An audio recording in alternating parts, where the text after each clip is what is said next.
الحمد لله الحمد لله نحمده ونستعينه ونستغفره ونعوذ بالله من شرور أنفسنا ومن سيئات أعمالنا من يهد الله فلا مضل له ومن يضلل فلن تجد له وليا مرشدا وأشهد أن لا إله إلا الله وأن محمدا عبده ورسوله أما بعد فقد قال الله تعالى في كلامه المجيد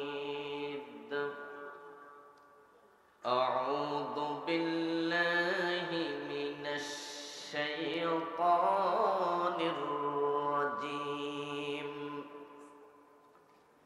بسم الله الرحمن الرحيم وكل إنسان ألزمناه طائره في عنقه ونخرج له يوم القيامة كتابا يلقاه منشورا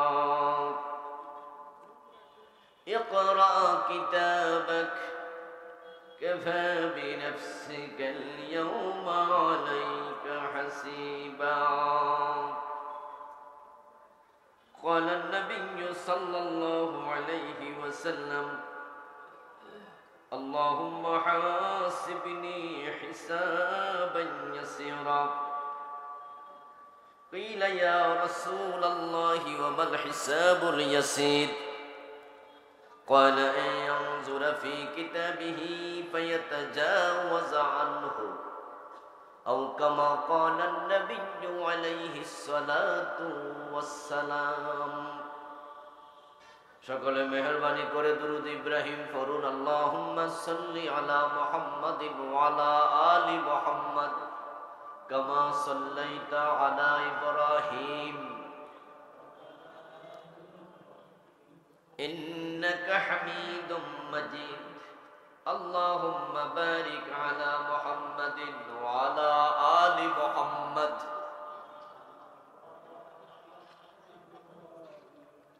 وعلى آل إبراهيم إنك حميد مجيد اللهم صل وسلم وبارك عليه দারুল কোরআন model মাদ্রাসা কর্তৃক আয়োজিত আজকের 12তম বার্ষিক তাফসীরুল কোরআন মাহফিলের মুআজ্জাজ মুকাররম সম্মানিত সভাপতি জনাব আলহাজ মোহাম্মদ ফজলুল হক লাকি সাহেব, সম্মানিত প্রধান অতিথি বুড়িচং উপজেলা পরিষদের সম্মানিত চেয়ারম্যান বীর মুক্তিযোদ্ধা জননেতা জনাব আখলাক হায়দার সাহেব, সম্মানিত বিশেষ অতিথি পুলিশের অবসরপ্রাপ্ত ইন্সপেক্টর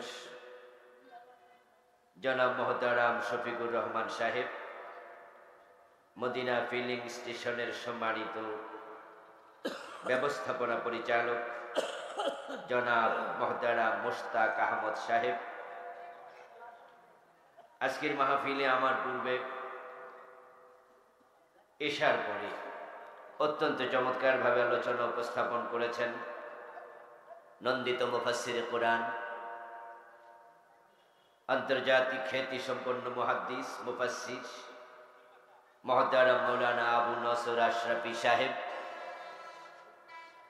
আলোচনা উপস্থাপন করেছেন মহতারাম মাওলানা গোলাম মাওলা ফারুকী সাহেব, মহতারাম ইব্রাহিম খলিল আহমদী, আমিনুল ইসলাম সাহেব সহ অন্যান্য সম্মানিত আলোচকবৃন্দ।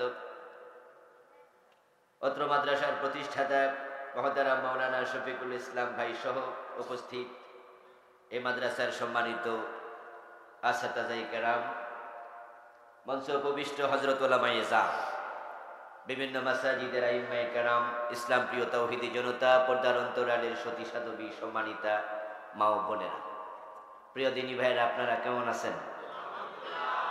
মাশাআল্লাহ, আমিও ভালো আছি আলহামদুলিল্লাহ।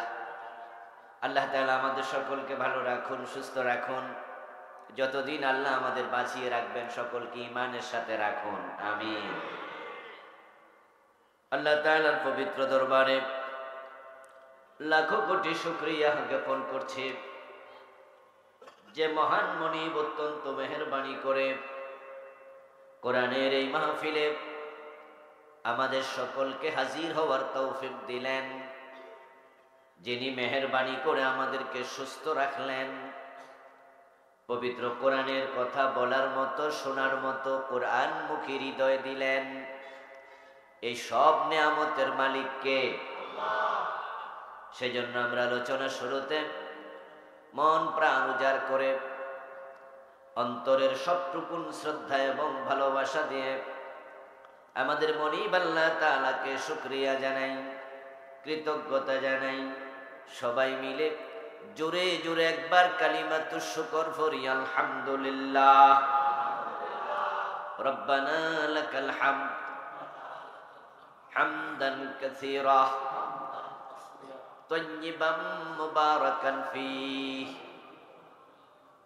প্রিয় দিনী ভাইয়েরা, আমি আপনাদের সম্মুখে পবিত্র কোরআন মাজিদ থেকে সূরাতু বনী ইসরাঈলের 13 এবং 14 নাম্বার দুটি আয়াতে কারিমা তিলাওয়াত করেছি। প্রিয় নবীজির পবিত্র মুখনুসৃত একখানা ছোট্ট হাদিসে নববী পাঠ করেছি। আল্লাহ তাআলা তৌফিক দান করলে এখান থেকে কিছু কথা বলবো ইনশাআল্লাহ। আল্লাহ তাআলা বলছেন ওয়া কুল্লু ইনসান, সকল মানুষ, একজনও বাদ নাই। আলজামনাহু তায়রাহু ফি উনুকিহি, তাকে দুনিয়াতে পাঠানোর সময় তার দুনিয়ার সব আমল রেকর্ড করার জন্য একটি রেকর্ডার তার গর্দানে ঢুকাইয়া দিছি। আলজামনাহু, এটা আষ্ট করে দিয়েছি তার গর্দানের ভিতরে। ফি উনুকি, যত কাজ সে করবে সব কিছু রেকর্ড হবে। একটি রেকর্ডার, একটি ক্যামেরা তার গর্দানে ঢুকিয়েছি। ওয়া নুখরিজু লাহু ইয়াউমাল কিয়ামাহ, আর কিয়ামতের দিন তার গর্দান থেকে সেটাকে টেনে বের করব। কিতাবান, বই আকারে। ইয়ালকাহু মানসুরা, সেটাকে সে নিজের সম্মুখে খোলা আকারেই পাবে। তার সব আমলকে বই বানায়া তার হাতে ধরাইয়া দিয়া তারপরে আমি বলবো ইকরা কিতাবাকা কাফা বিনাফসিকাল ইয়াউমা আলাইকা হাসিবা, তোমার আমলনামা তুমি পড়ো। আজকে আমলনামা পড়ে হিসাব দেওয়ার জন্য কোনো সহযোগীর প্রয়োজন নাই, তুমি একাই যথেষ্ট। আমার প্রিয় ভাই, আমরা দুনিয়াতে কেউ স্বাধীন নই। আমাদের আল্লাহ তাআলা কান্ডারিহীন নৌকার মতো, মাঝিবিহীন নৌকার মতো ছেড়ে দেন নাই। মাঝিবিহীন নৌকার কোনো লক্ষ্য থাকে না, বাতাস আসে যেদিকে সেই চলে সেদিকে, মাঝি যেহেতু নাই। উত্তরের বাতাস দক্ষিণে নেয়, দক্ষিণের বাতাস উত্তরে নেয়। বাতাস নাই তো থেমে থাকে, ঠিক না? মাঝি নাই তো বাতাসও নাই, থেমে আসে, চলে না। আমরা এই জমিনে থেমে থাকতে আসি নাই। মানুষের সাথে যুগের সাথে তাল মিলাতেও আসি নাই, বরং প্রত্যেকটা মানুষের জীবনের একটা লক্ষ্য আছে না নাই? ওয়ামা খালাকুতুল জিন্না ওয়াল ইনসা ইল্লা লিয়াবুদুন। আল্লাহ বলেন মানুষ এবং জিন জাতিকে আমি লক্ষ্যবিহীন বানাই নাই, বানিয়েছি একটা লক্ষ্যে, সেটা হলো তারা শুধু আমি আল্লাহর ইবাদত করবে। ইবাদত করার জন্য আল্লাহ বানিয়েছে। যে ব্যক্তি ইবাদত করবে না, সে তার সৃষ্টির লক্ষ্যকে পরিপূর্ণ করল না, সে ব্যর্থ।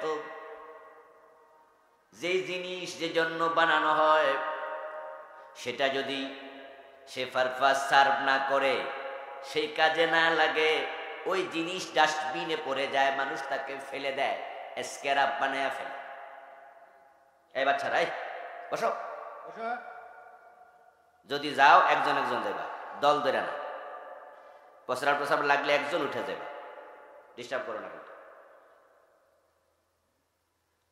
আমার প্রিয় ভাই, যে কোনো জিনিস মানুষও বানাক না কেন, তার উদ্দেশ্য যদি সে পূরণ না করে, মানুষের কাছেও তার কোনো মূল্য থাকে না।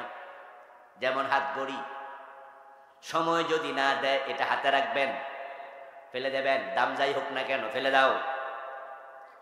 একটা ঘড়ির দাম 50 লাখ টাকা, এমন ঘড়িও, কিন্তু সময় যদি না দেয়, যিনি কিনেছে তিনি এটাকে বহন করতে রাজি হবে না। মোবাইল যদি আপনার কথা দূরে পৌঁছিয়ে না দেয়, ওই মোবাইল 1 লাখ 5 লাখ টাকা দাম হোক, এটা আপনি ইউজার করবেন না, ফেলে দাও। মার্সিডিজ বেঞ্জের গাড়ি কিনেছেন 5 কোটি টাকা দিয়া, স্টার্ট দিছে, চলে না, মিস্ত্রি দেখাইছে, কাম হয় না, এটাকে স্ক্র্যাপ বানায় ফেলে দেবে, ফেলে দাও। মাইক বানিয়েছে, আওয়াজ ছোট হলে বড় করে দেবে, কিন্তু মাইক আওয়াজ বড় করে না, ফেলে দাও।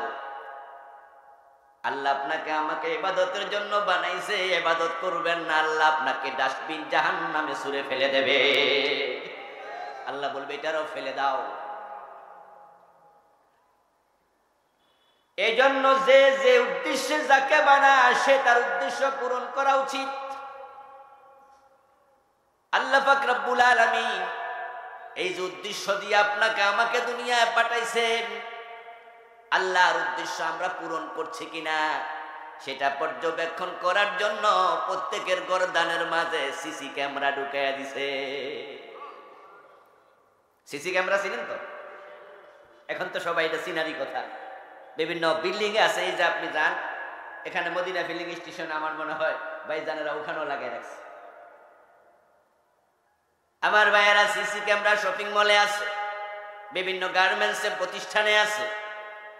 কর্মচারী কে কোন কাজ করে, কে ফাঁকিবাজি করে, শপিং মলে ঢুকে কেউ কোনো অকারেন্স ঘটায় কিনা, কেউ মালামাল চুরি করে কিনা, সবকিছু পর্যবেক্ষণের জন্য ক্যামেরা আছে। আজ থেকে 1400 বছর আগে মানুষ সিসি ক্যামেরা চিনতো না, জানতো না। কিভাবে মোবাইলে ভিডিও করে সেটাও মানুষ জানতো না।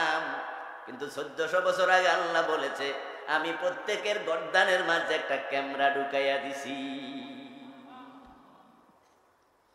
আসলে কোরআন হচ্ছে জ্ঞান বিজ্ঞানের উৎস। কোরআনের মাঝে বিজ্ঞান আছে কিনা?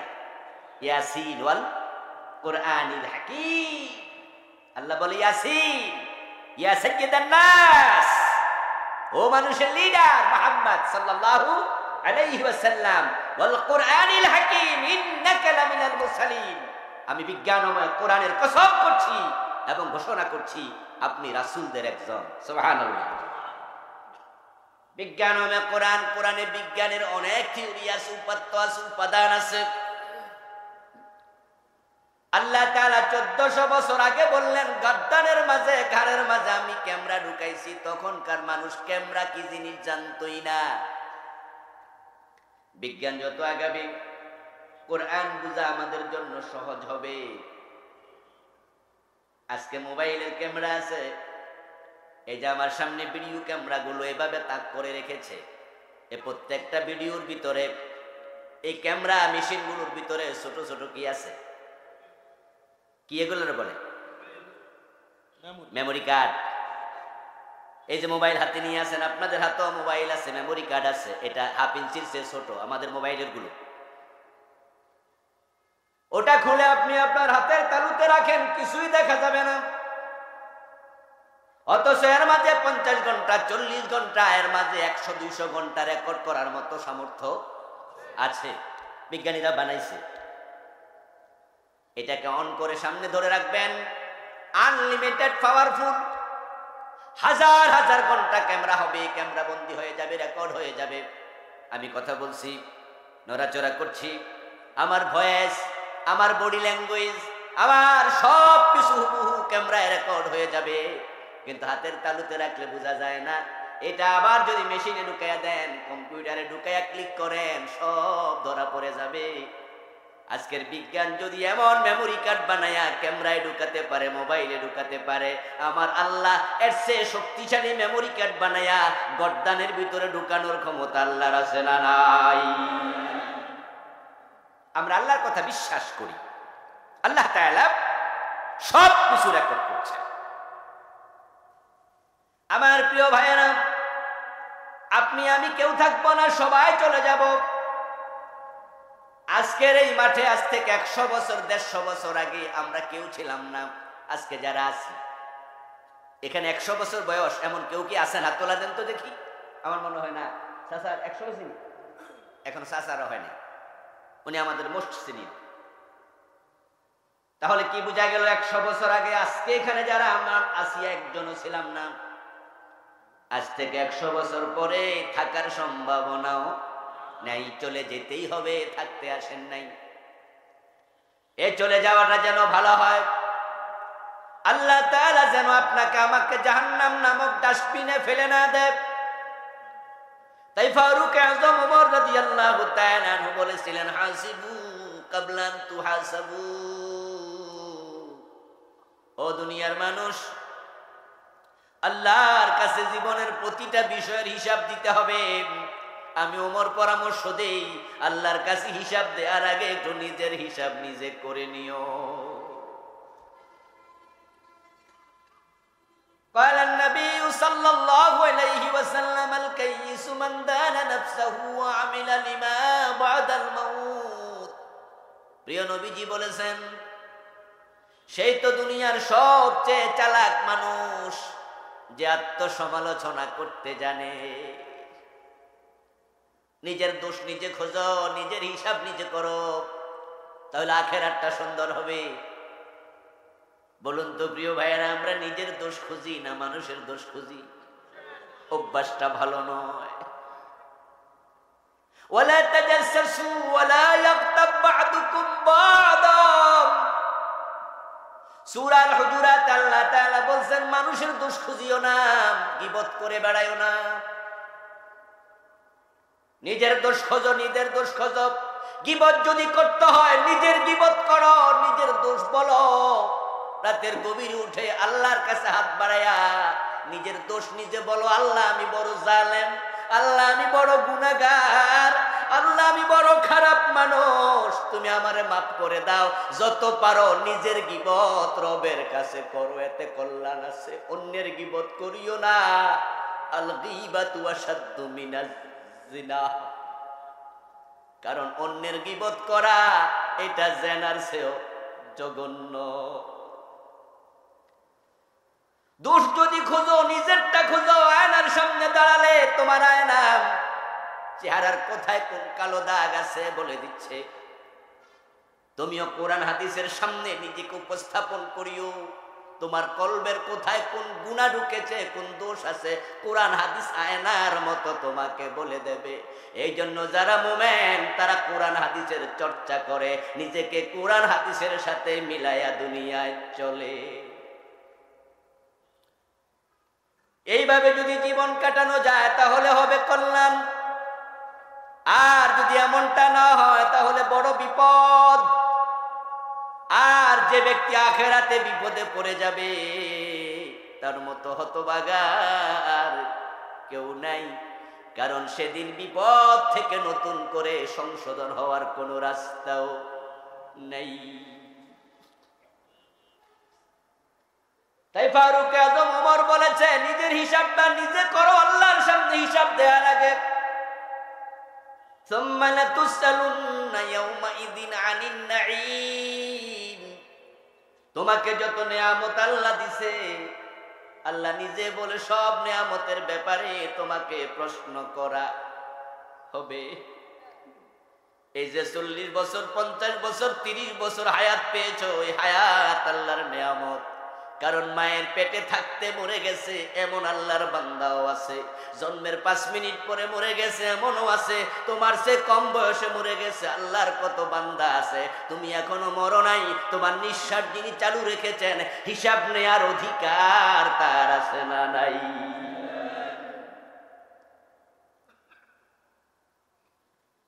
হাসরের ময়দানে যত মানুষ সফল হবে, যত মানুষ ডান হাতে আমলনামা পাবে, সব মানুষ সেদিন আনন্দে লাফাবে। অন্যরা তাদেরকে জিজ্ঞাসা করবে, কেন এত চমৎকার আমলনামা হাতে আসলো? কারণ কি শোনো, আল্লাহ তাআলা কুরআন মাজিদে বলতেছেন, ফাআম্মা মান উতিয়া কিতাবাহু বিয়ামিনিহি ফাসাউফা ইউহাসাবু হিসাবান ইয়াসীরা ওয়া ইয়ানকালিবু ইলা আহলিহি মাসরুরা। একটু সবাই আওয়াজ দিয়ে বলেন সুবহানাল্লাহ। ডান হাতে আমলনামা যখন দেয়া হবে, তার হিসাব হবে একেবারে সহজ। আমলনামা হাতে দিয়ে আল্লাহ তাআলা খুলতেও বলবেন না, পড়তেও বলবেন না, এটার নাম সহজ হিসাব। এই আয়াত যখন নাজিল হলো, ফাসাউফা ইউহাসাবু হিসাবান ইয়াসীরা, ডান হাতে আমলনামা দেয়ার মানে হলো সহজ হিসাব হবে। প্রিয় নবী আয়াত নাজিল হওয়ার পরে সিজদায় গিয়ে দোয়া করতেন। মা আয়েশা সিদ্দিকা বলেন, সামিতুন নবিয়্যা সাল্লাল্লাহু আলাইহি ওয়াসাল্লাম ইয়াকুলু ফি বাদি সালাতিহি, আল্লাহুম্মা হাসিবনি হিসাবান ইয়াসীরা। আমি আয়েশা শুনলাম নবীজি সাল্লাল্লাহু আলাইহি ওয়াসাল্লাম কোন এক নামাজের সিজদায় তিনি আল্লাহর কাছে দোয়া করতেছে। কারণ সিজদার দোয়া কবুল হয় সবচেয়ে, কথা বলুন, সিজদার দোয়া কবুল হয় সবচেয়ে বেশি। দোয়া নামাজের সালাম ফিরানোর পরও কবুল হয়, এটাও হাদিসে আছে। কিন্তু নামাজের সালাম ফিরানোর দোয়া, পরের দোয়া যত কবুল হয়, নামাজের ভিতরের দোয়া কবুল হয় তার চেয়েও বেশি। স্পেশালি সিজদার দোয়া। قال النبي صلى الله عليه وسلم أقرب ما يكون العبد من ربه وهو ساجد فأكثر الدعاء رواه مسلم। নবীজি সাল্লাল্লাহু আলাইহি ওয়াসাল্লাম বলতেছেন, বান্দা যখন সিজদা যায়, সে তার আল্লাহর খুব নিকটে চলে যায়। সিজদা হলো রবের নিকটে পৌঁছে যাওয়া। তাই উম্মত শোনো, ফাকসিরুদ দুআ, যখন সিজদা যাইবা বেশি বেশি মনে রাখুতি আল্লাহর কাছে পেশ করো, বেশি বেশি দোয়া করো। কারণ সিজদার দোয়া আল্লাহ ফিরায় না। আমার প্রিয় ভাই, বিপদ আসবে, মুসিবত আসবে, সিজদায় চলে যাবেন, সিজদায় গিয়ে দোয়া করবেন। এই অভ্যাস আসেনি আপনাদের? আচ্ছা, সিজদায় গিয়ে সুবহান রাব্বিয়াল আলা, এটা না, এটা তাসবিহ, এটা দোয়া না, বরং সিজদায় গিয়ে দোয়া করতে বলা হয়েছে। সুবহান রাব্বিয়াল আলা তো সবাই পড়ে। আমি একটু পানি খাবো, এর মাঝে আপনাদের থেকে জানতে চাই, একটু হাত তোলা দেন তো, সিজদায় গিয়ে দোয়া করার অভ্যাস কার কার আছে? একটু হাত তুলে দেখান তো। দেখেন, অর্ধেক কিন্তু হাত তোলে, নামান হাত। অর্ধেকের চেয়ে কম লোক হাত তুলেছেন। অথচ আপনাদের জীবনে 30 বছর চলে গেছে, 20 বছর চলে গেছে, 40-50 চলে গেছে। যেখানে সবচেয়ে বেশি দোয়া কবুল হয়, আপনি সেই ট্রেন মিস করেছেন 40 বছর ধরে। দোয়া কবুল হয় না, পীরের দরবারে চলে যায়। দোয়া কবুল হয় না, হুজুরের কাছে দৌড় মারে। দোয়া কবুল হয় না, আফসোস করে, মানুষের কাছে অভিযোগ অনুযোগ করে, আল্লাহর কাছে চাওয়া বন্ধ করে খাজা বাবার কাছে চাওয়া শুরু করে। কেমনে কবুল হবে? দোয়া কবুলের আসল জায়গায় তো তুমি দোয়া করোই নাই। এজন্য আজ থেকে এই একটা আমল আমার আজকের ওয়াজের ফার্স্ট দিলাম, তারপরে বাকি আবার কথা চলবে। যত বিপদ হবে, মুসিবত হবে, আল্লাহর কাছে বলার এক নাম্বার জায়গা কোনটা? সিজদা। ওয়াস্তাঈনু বিস-সাবরি ওয়াস-সালাহ। আল্লাহর হাবিব বিপদ দেখলে, মুসিবত দেখলে নামাজে দাঁড়িয়ে যেতেন, সিজদায় গিয়ে দোয়া করতেন। মা আয়েশা বলেন, আমি শুনলাম প্রিয় নবী নামাজের সিজদায় দোয়া করছে, আল্লাহুম্মা হাসিবনি হিসাবান ইয়াসীরা। ও আমার রব, তুমি যে তোমার কোরআনে বলছো হিসাব সহজ করে নিবা, ডান হাতে আমল নামাজারে দিবা। আমি নবী মুহাম্মদ তোমার কাছে দরখাস্ত করে রাখলাম, কিয়ামতের দিন আমার হিসাবটা সহজে নিয়ে নিও। নামাজ শেষ হলো। মা আয়েশা রাদিয়াল্লাহু তাআলা আনহা বলেন, আমি প্রিয় নবীকে জিজ্ঞাসা করলাম, ইয়া রাসূলুল্লাহ, আপনাকে নামাজের মাঝে দোয়া করতে শুনলাম, আমি আপনার কাছে জানতে চাই, ওয়ামাল হিসাবুল ইয়াসির, এই যে আপনি বললেন আল্লাহ আমার সহজ হিসাব নিও, সহজ হিসাবের অর্থটা কি? এটা আবার কি জিনিস?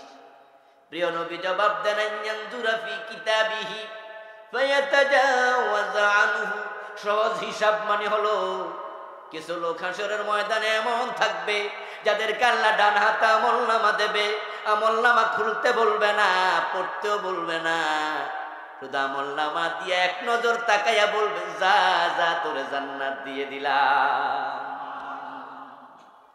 ফাইন্নাহু মান নুকিশা হালাকা ফাইন্নাহু মান নুকিশা উযযিবা। ও আয়েশা শোনো, আল্লাহ যাকে হাসরের দিন বলবে হিসাব দাও, হিসাব দেওয়ার ক্ষমতা কোনো মানুষের নাই।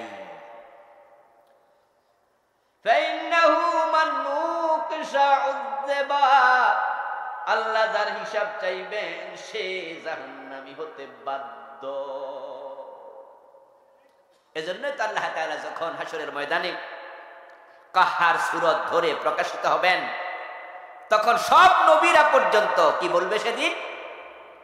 একটু নিজেরা বলেন না, কি বলবে? ইয়া নাফসি ইয়া নাফসি। বাংলা অর্থ কি? আমার কি উপায়, আমার কি উপায়, আমার কি হবে? কারণ সব নবী জানে আল্লাহ যদি ধরে তাহলে আল্লাহ থেকে ছাড়ানোর ক্ষমতা কারো নাই। আদম নবী বলবে, আমারে আল্লাহ বলছিল গাছের কাছে যেও না, জান্নাতে আমি তো গেছিলাম, বুঝেছি আল্লাহ আমারে মাফ করে দিছে, কিন্তু যিনি জামিন দেয় ওই হাকিম জামিন ক্যান্সেল করার অধিকার আছে না? না। এজন্য কিছু মামলা দেখবেন জামিন ক্যান্সেলও করে। আপনারা যারা মামলা খাইছেন, জেল টেল খাইছেন, তারা জানেন এগুলো, যে আপনারা জামিন দিছে, জামিন দেওয়ার সময় বলাই আছে মাঝে মাঝে হাজিরা দিও। এজন্য কি কয়, আমার অমুক তারিখে হাজিরা আছে। আপনি যদি হাজিরা দিতে না যান, তার জামিন কি হয়ে যায়? ক্যান্সেল হয়ে যায়। বলে ওয়ারেন্ট দিয়ে দিলাম, ধরে নিয়ে আইও। যেই হাকিম জামিন দেয় সে হাকিম জামিন ক্যান্সেল করার অধিকার রাখে। আদম নবী বলবে, আল্লাহ আমারে জামিন দিছে, মাফ করছে, কিন্তু আজকে হাসরের ময়দানে যদি আল্লাহ বলে, আদম জবাব দেও, ওই গাছের কাছে কেন গেলাম, আমার উপায় নাই, ইয়া নফসি ইয়া নফসি। রাসূলুল্লাহ সাল্লাল্লাহু আলাইহি ওয়াসাল্লাম বলতেছেন, এটাই হলো হিসাবে ইয়াসির। আল্লাহ যাদেরকে হিসাবে ইয়াসির করে আমলনামা ডান হাতে দেবে, ইয়ানকালিবু ইলা আহলিহি মাসরুরা। আমার আল্লাহ নিজে বলেন, শোনো, তারা আনন্দে লাফাইতে লাফাইতে হাসরের ময়দানে নিজের মা বাবা, পঞ্জন বউ ছেলে মেয়েরে খুঁজতে বের হয়ে যাবে। হাসরের ময়দানে ছেলে দেখলে মা পালাবে, মা দেখলে বাবা পালাবে, বাবা দেখলে ভাই পালাবে, বউ দেখলে স্বামী পালাবে। এমন আয়াত আছে কিনা? এই ওয়াজ কি সবাই শুনছেন? কিন্তু এই আয়াতে আছে পালাবে না, খুঁজবে। ইয়াউমা ইয়াফিরুল মারউ মিন আখিহি ওয়া উম্মিহি ওয়া আবিহি ওয়া সাহিবাতিহি ওয়া বানিহি লিকুল্লি ইমরিইম মিনহুম ইয়াউমাইযিন শানুন ইউগনি। ছেলে দেখলে বাবা পালিয়ে যাবে, ভাই দেখলে ভাই পালিয়ে যাবে, স্বামী দেখলে বউ পালিয়ে যাবে, কেউ কারোর জন্য দাঁড়াবে না, দৌড় মারবে। কারণ প্রত্যেকে ভাববে আমার কি উপায়, আমার কি উপায়। কিন্তু ডান হাতে আমলনামা পাওয়ার পরে আর টেনশনই থাকবে না। তাই তারা আপন জনের কাছে দৌড়াতে দৌড়াতে পৌঁছে যাবে ইয়ানকালিবু ইলা আহলিহি মাস। এই যে কয়দিন আগে এসএসসি এবং আলিমের ফলাফল হলো, যারা A+ পাইছে তারা একা লাফাইছে না, মা বাবা সদ্য লাফাইছে, বন্ধু বান্ধব মা বাবা সবাই মিল্লা একসাথে লাফায়, খুশি, মোবাইল কান থেকে রাখেই না, অমুকরে জানায় তমুকরে জানায় A+ পাইছে, আনন্দের বন্যা বয়ে গেছে। আর যারা ফেল করছে হাসরের ময়দানে আপনজনের কাছে যাবে, ফায়াকুলু হাবু মুকরাউ কিতাবিয়া, পরিচিত সামনে যাকে পাবে তাকে বলবে দেখো আমার আমলনামা কত সুন্দর, পড়ো পড়ো পড়ো। তখন আপনজনেরা পরিচিতরা জিজ্ঞাসা করবে, একই বাজারের তরকারি খাইছি, একই মসজিদে নামাজ পড়ছি, একই এলাকায় বসবাস করছি, আমাদের তো উপায় নাই, কি জানি হয় জানি না, এখনো বিচার শুরু হয় নাই, নাফসি নাফসি নাফসি, কিন্তু তোমার আমলনামা এত সুন্দর হওয়ার কারণটা কি? তারা প্রশ্ন করবে, জবাব আল্লাহ তাআলা জবাবটাও বলে দিয়েছে কোরআনে। আসলে আখেরাত কেমন হবে, কোরআন হচ্ছে আখেরাতের আয়না। এজন্য এই প্রসঙ্গে আমি একটি বই লিখছি, গত সপ্তাহে আসছে, বইটার নাম দিছি ওহির আয়নায় আখেরাত পরকাল। কবরে প্রশ্ন কি হবে, জবাব কি হবে, প্রশ্ন কয়টা হবে, জবাব কয়টা হবে, হাসরের ময়দানটা কেমন হবে, আরশে আজিমের নিচে কারা থাকবে, ফুলসেরাত কারা পার হবে, কারা কোন বিপদে পড়বে, কারা কি উপকার পাবে, সবকিছু কোরআন হাদিসে আছে না নাই? একটা জিনিস বাদ নাই, সব আছে। প্রশ্ন পরিপূর্ণ ফাঁস করা হয়েছে। ছাত্র যদি তার হরফ ফেল করে শিক্ষকের কোনো দোষ নাই। ডানাতে আমলনামা যারা পাবে তাদেরকে প্রশ্ন করা হবে, এত সুন্দর আমলনামা কেন হলো? জবাবে তারা কি বলবে? জবাবে তিনি বলবেন, ইন্নী যানানতু আন্নী মুলাকিন হিসাবিয়া। ডানাতে আমলনামার কারণ শোনো, আমি দুনিয়া সকল কাজ করার আগে হিসাব করতাম, মাথায় চিন্তা রাখতাম এই কাজের জবাবও আল্লাহর কাছে আমাকে দিতেই হবে। এজন্য সামনে খাবার পাইলে আমি খাইতাম না, চিন্তা করতাম হালাল না হারাম। মুখে একটা কথা আসলেই বলতাম না, চিন্তা করতাম সত্য না মিথ্যা। মুখে যা আসে তাই বলে দেয়, তাকে বলে পাগল। সামনে যা পা তাই খেয়ে ফেলে, তাকে বলে ছাগল। এজন্য বাংলায় প্রবাদ আছে, পাগলে কিনা বলে ছাগলে কিনা খায়। ছাগল হলো পশু, উলাইকা কাল আনআম বাল হুম আদাল। এই জমিনে পশুর চেয়ে নিকৃষ্ট এমন কিছু মানুষও আছে না নাই? মুখে যা আসে বলবেন না, সামনে যা আসে খাবেন না। এই মুখের প্রতিটি কথার হিসাব হবে। মা ইয়ালফিযু মিন কাওলিন ইল্লা লাদাইহি রাকিবুন আতীদ। তোমার মুখ থেকে যা বের হয় সবটা রেকর্ড করার জন্য গর্দানে ক্যামেরা আছে না নাই? একটা কথা মিস হবে না। সাবধান মুসলমান, খুব সাবধান। ওয়ালা তাকফু মা লাইসা লাকা বিহি ইলম। আল্লাহ কোরআন মাজিদে বলছে, যে বিষয়ে জানা নাই চুপ করে থাকবা, ওই বিষয়ে কথা বলবা না। ইন্নাস সামআ ওয়াল বাসারা ওয়াল ফুআদা কুল্লু উলাইকা কানা আনহু মাসউলা। চোখ দিয়ে কোথায় তাকাও, কান দিয়ে কি শোনো, অন্তঃকরণ দিয়ে কি ভাবো, সব ব্যাপারে প্রশ্ন করা হবে। ইয়ালামু খায়নাতাল আয়ুন ওয়া মা তুখফিস সুদূর। ও নবী, কোন চোখ খেয়ানত করলো, অন্তর কি গোপন করলো, আল্লাহ সবকিছু জানে। এই জন্য উল্টা পাল্টা চলবেন, আল্লাহ কিয়ামতের দিন উল্টায়া দেবে। কিছু মানুষ কবর থেকে ওঠার সাথে সাথে তাদের পা চলে যাবে উপরের দিকে, মাথা চলে যাবে নিচের দিকে। দুনিয়ায় উল্টা চলেছে, আল্লাহ হাসরের ময়দানে উল্টায়া দেবে। বাঁচানোর জন্য কোনো মামু খালু সেদিন থাকবে না। মুখে এসেছে বলে দিয়েছ, তোমার মিথ্যা সাক্ষীর কারণে বিনা দোষে মানুষ জেল খেটেছে, তোমার মিথ্যা সাক্ষীর কারণে অন্যের জমি, বাস্তব জমি হাতছাড়া হয়ে গেছে, তোমার মিথ্যা সাক্ষীর কারণে বিনা দোষে বিশ্ববিখ্যাত মুফাসসির জেলখানার কয়েদি হয়েছে। কি ভেবেছ ছাড়া পেয়ে যাবে? মোটেও না। প্রত্যেকটি রেকর্ড করার জন্য গর্দানের ভিতরে ক্যামেরা। আল্লাহর বান্দারা আখিরাতের কথা মাথায় নিন। দুনিয়া যাচ্ছে কাল নাই, এক সেকেন্ডের নেই ভরসা, মরণ ঘাড়ের পরে। বিপুল সম্পদ করছো জড় বুক বিলাসের তরে। বুলবুল পাখির নেই এসেছিনু হেতাব, বেঁধেছিনু বাসা বড়ই মমতায়। সময় হলে শেষ সেরেই পরিবেশ, যেতে হবে সেথায় নিয়তি যেথায়। কোটি টাকা খরচ করে বাড়ি করেছেন মার্বেল পাথর দিয়ে, এসি গাড়ি, এসি বাড়ি।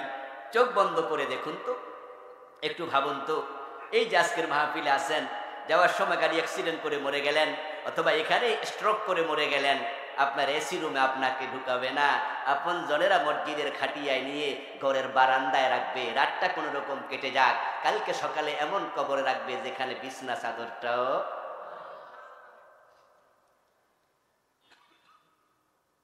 এই জন্য দুনিয়া পেয়ে খুশি হয়ে যাওয়ার কোনো কারণ নাই প্রিয় ভাই। আখিরাতের কথা মাথায় রেখে দুনিয়ায় চলবে, সেই হলো প্রকৃত চালাক মানুষ, প্রকৃত চালাক। আখিরাতে যে মানুষগুলো আল্লাহ তাআলার কাছে সহজে হিসাব পেয়ে যাবে, আমি আজকে তাদের কথা আপনাকে শোনাতে চাই। আখিরাতে আল্লাহ তাআলা সহজে আমাদেরকে হিসাব নিয়ে ছেড়ে দিক, এমন দোয়া আল্লাহর কাছে করা দরকার আছে না নাই? এজন্য আমার সাথে সবাই দোয়া করুন, আল্লাহুম্মা হাসিবনা হিসাবান ইয়াসীরা। আবারও পড়ুন, আল্লাহুম্মা হাসিবনা হিসাবান ইয়াসীরা। আজকের মাহফিলে আমরা যারা আছি, নাবালেগ বাচ্চাগুলো বাদ দিলাম, বাকি যারা আমরা বালেগ, আমল নামায় গুনাহ নাই এমন আমরা একজনও কি আছি?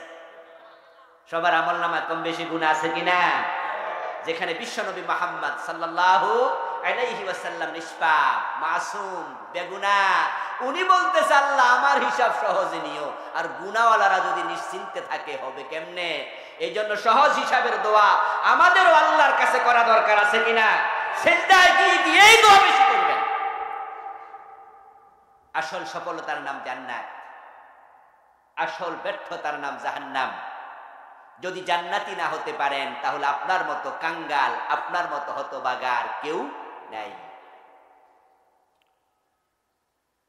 কারণ চোখ বন্ধ হওয়ার সাথে সাথে দুনিয়ার সব ক্ষমতা শেষ, টাকা পয়সার সাথেও সম্পর্ক শেষ, বাড়ি গাড়ি কিচ্ছু যাবে না কবরে। সাদা 3 কাপড়ের কাপড় পরে চলে গেলেন, টাকা পয়সা ছিল লোকেরা রেখে দিছে, চোখ বন্ধ হোক, আপনজনেরা মানি ব্যাগ খুলে নিয়ে যাবে পকেট থেকে। হাতের মাঝে আংটি ছিল, স্বর্ণের আংটি, রূপার আংটি, আরে 5 টাকা দামের আংটিও যদি থাকে, ওই 5 টাকার আংটিটাও কবরের সাথে যেতে দেবে না, ওইটাও খুলে রেখে যদি পরিধান করার মতো হয় নিজের আঙ্গুলে ঢুকে পরিধান করবে, আর নসেত মাটিতে ফেলে দেবে, কিন্তু আপনার সাথে 5 টাকার একটা আংটিও যেতে দেবে না। দুনিয়া সত্যি নিষ্ঠুর এক জায়গা, চরম মানে নিষ্ঠুর। পকেটের মানি ব্যাগ, হাতের ঘড়ি, হাতের আংটি, গায়ের কাপড় চোপড় আপন জনেরা খুলে রেখে দেবে। আমাদের মা বোনদের কানের ফুল, নাকের ফুল, কানের দুল, হাতের বেলা, গলার চেইন যা আছে আপন জনেরা খুলতে খুলতে সেলোয়ার কামিজ খুলে একবার উলঙ্গ বানায় তারপরে চাদর দিয়ে ঢাইকা রাখে। 1000 কোটি টাকা আছে ব্যাংকে পড়ে আছে, তোমার সাথে আর একানাও নাই। কাপড়ের কাপড়ে কোনো পকেট থাকে না, টাকাওয়ালা হইছ লাভটা কি? সাথে তো গেল না। এমপি মন্ত্রীর চেয়ারের ক্ষমতাটাও ছিল, চোখ বন্ধ হইলে আসন শূন্য হয়ে যায়। তোমার দলের লোকেরাও তোমার নিজ দলে আর রাখে না, দল থেকে বের করে দেয়। ওই কবরে দেওয়ার সময় সবাই মিলে বলে বিসমিল্লাহি ওয়ালা মিল্লাতি রাসূলিল্লাহ, আল্লাহর নামে রাসূলের দলে তুলে দিলাম। ও দোস্ত, রাসূলের দলে তুমি তো যাইতে চাও নাই, জীবিত যতদিন ছিলা তুমি তো মানুষের বানানো আইনওয়ালাদের দলে ছিলা। ব্রিটিশ আইনে দেশ চলেছে তুমি জানো, কোরআনের আইনে দেশ চলে নাই, এ নিয়ে তোমার মাথা ব্যথা ছিল না। কোরআনের আইনে যেন দেশ চলে এই জন্য কোনো প্রচেষ্টা তোমার ছিল না। আমার রাসূলুল্লাহ বলেছেন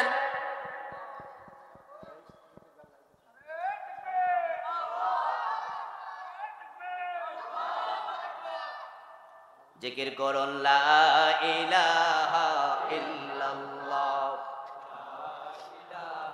বসো ক্যামেরা, তাড়াতাড়ি বসো, দেরি করো না। আমার ভাইয়েরা, আমরা বলতেছিলাম আপনি যখন চোখ বন্ধ হয়ে যাবে আপনার, তখন আপনার কেউ নাই, আপনজন আর নাই, টাকা নাই, পয়সা নাই, ক্ষমতা নাই। যারা এমপি ছিলেন, মন্ত্রী ছিলেন, তাদের হাতে আর ক্ষমতা নাই। আপনজনেরা এসে, দলের লোকেরা এসে রাসূলের দলে তুলে দেবে। সবাই পড়বে বিসমিল্লাহি ওয়া আলা মিল্লাতি রাসূলিল্লাহ। এই দোয়াটা কুমিল্লা অঞ্চলে আছে না নাই? এখন মরার পরে কার দলে? ওমা কথা কয় না, কার দলে? মরার আগে ছিলেননি, উপায় কি? কারণ সবাই মিলে আপনাকে রাসূলের দলে তুলে দেবে, এটাই সত্য কথা। আজকে মরলে কালকে দুদিন হয়ে যাবে, ঠিক না? কার দলে যেতে হবে? রাসূলের দলে যাইতে চাও নাই, পাবলিকে ধাক্কায় তুলে দিব, কোনো কথা নাই। আপনাকে তারা নিজেদের দলে আর রাখবে না, তারা বড় স্বার্থপর। কেন রাখবে? আপনি তো এখন মরে গেছেন, আপনি তো ভোটার না। এখন তাদের দলের পক্ষে হাত আর নড়বে না, মিছিল আর করবেন না, পকেটের টাকাও খরচ করবেন না, তাদেরকে ভোটও দিতে পারবেন না। তাই তারা আপনাকে দল থেকে বের করে রাসূলের দলে তুলে দিল। যেই লোক রাসূলের দলে মরার আগে যায় না, আল্লাহর নবী মরা লাশ নেয় না।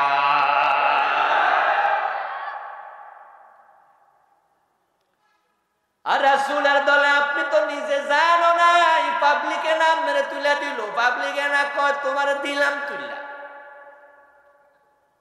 এখন যারা দোয়া পড়ে আপনাকে রাসূলের দলে তুলে দিল, প্রশ্ন রাখতে চাই ও জীবিত ভাইরা, তোমরাও রাসূলের দলে আদৌ গেছো নাকি?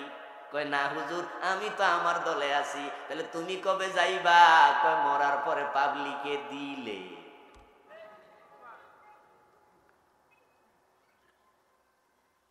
ও প্রিয় ভাই, রাসূলুল্লাহর দলে তোমাকে রাসূল তখনই নেবে যদি মরার আগে রাসূলের দলের সদস্য হতে পারো। আপনাদের কাছ থেকে জানতে চাই, যারা জবাব জানেন তারা বলুন তো, রাসূলের দল আছে না নাই? রাসূলুল্লাহ বলেছেন আমার উম্মত হবে ৭৩ দল, তার মাঝে তারা ৭২ দল হবে জাহান্নামী, শুধু এক দল হবে জান্নাতি। প্রশ্ন করা হলো ইয়া রাসূলুল্লাহি ওয়া মাহি, ও প্রিয় নবী সেই দল কোনটা? রাসূল জবাব দেন মা আনা আলাইহি ওয়া আসহাবি, আমি এবং আমার সাহাবাদের দলে যারা ছিল শুধুই তারাই হবে জান্নাতি। রাসূলুল্লাহর দল কি কোরআনের দলের কোরআনের ভিতরে না বাহিরে? আওয়াজ দিয়ে বলেন, রাসূলের দল কি কোরআনের ভিতরে না বাহিরে?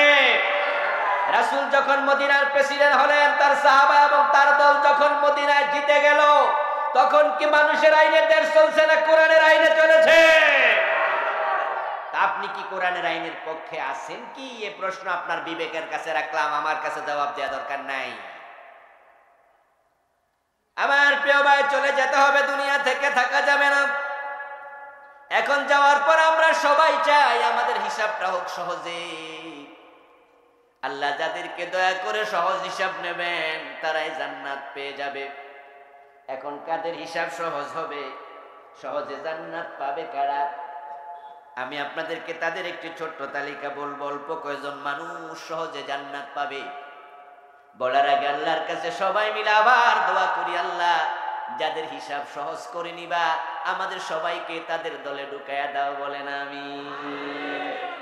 জান্নাত পাওয়ার জন্য যারা নির্বাচিত হবে, হিসাব নিকাশ হাসরের ময়দানে সহজ হবে। ১ নাম্বার হলো আল্লাহর বিশেষ রহমত প্রাপ্ত কিছু মানুষ। সুবহানাল্লাহ পড়া দরকার না? আল্লাহর স্পেশাল রহমত যারা পাবে তাদের হিসাব সহজ। আমল ভালো, কিন্তু আল্লাহর স্পেশাল রহমত আপনি পান নাই। শুধুমাত্র একটা কবিরা গুনাহ আমল নামায় যদি থাকে, ওই একটার কারণে ধরলো আপনি জাহান্নামী হওয়া লাগবে। কারণ আল্লাহ এত ক্ষমতাবান, কেন ধরেছ এই প্রশ্ন করার ক্ষমতাও কারো নেই। হযরত ওমর থেকে বর্ণিত হাদিস, তিনি বলছেন রাসূলুল্লাহ সাল্লাল্লাহু আলাইহি সাল্লাম আমার সাথে আছেন, আমি রাসূলের সাথে আছি এক জায়গায়। ইতোমধ্যে এক ব্যক্তি এসে একটা খবর দিলেন। তিনি বলতেছেন ফুলানুন উস্তুশহিদা, হুজুর অমুক তো যুদ্ধের মাঠে শহীদ হয়ে গেছে।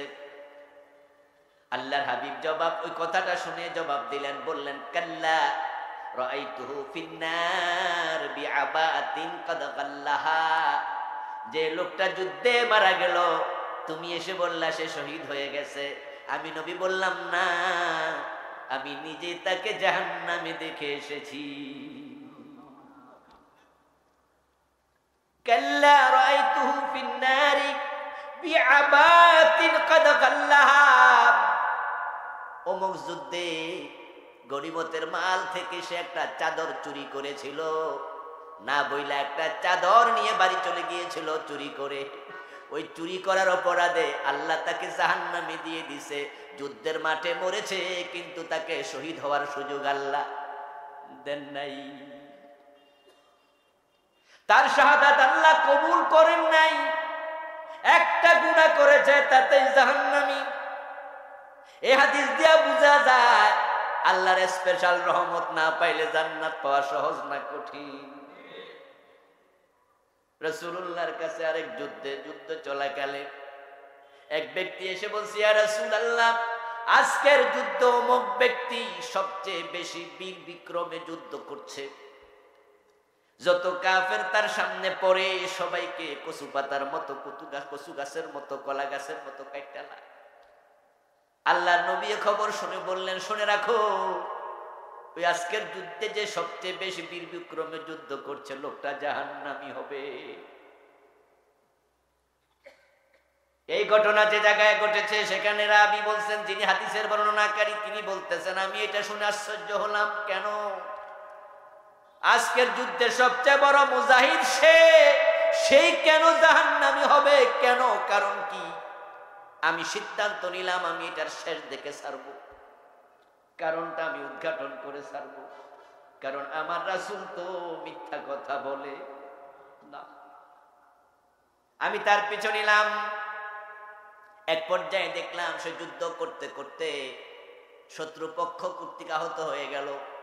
কোন শত্রু সৈন্য তাকে আক্রমণ করলো, দারুণ কষ্ট পাচ্ছে, মৃত্যুর যন্ত্রণা, ব্লিডিং হচ্ছে, রক্ত পড়তেছে, সহ্য করতে না পাইরা এই কষ্ট নিজের তলোয়ারটা নিজের বুকের ভিতরে ঢুকাইয়া তার উপর হইয়া পড়ছে, পিছন দিয়া বাইর হইছে, আত্মহত্যা করে জাহান্নামে চলে গেছে।